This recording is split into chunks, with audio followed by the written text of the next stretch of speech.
বৌদি আমি লাগাবো। না না, আমি কিছুতেই লাগাতে দেবো না। আরে অসুবিধা কোথায় আর সমস্যা কোথায়? কোথায় অসুবিধা কোথায় সমস্যা সেটা আমি বুঝবো, তোমাকে বুঝতে হবে না।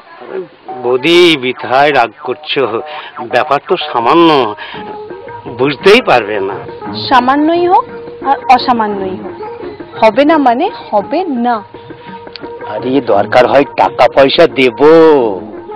টাকা দাও আর পয়সা দাও, আমি লাগাতে দেব না। আরে এত চিৎকার করছে কেন?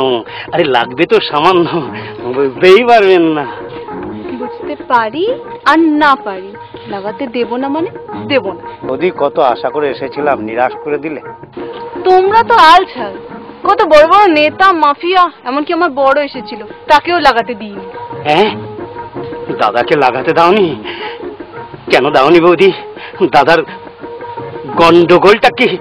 মুখ পোড়া আমার বাড়ির দেওয়ালে মদের বিজ্ঞাপন লাগাবে বলে তৈরি ছিল, তাই আমি লাগাতে দিইনি।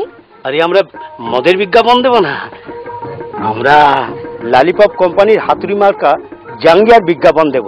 জাঙ্গিয়ার বিজ্ঞাপন দাও আর ইয়ের বিজ্ঞাপন দাও, লাগানো হবে না, আসতে পারো। বৌদি একদম লাগাতে দেবে না? লাগাতে দিতে পারি, তবে একটা শর্ত। আরে শর্ত মর্ত যা বলবে কোনো আপত্তি নেই। বলছিলাম কি বৌদি, কোথায় লাগাবো, সামনে না পিছনে?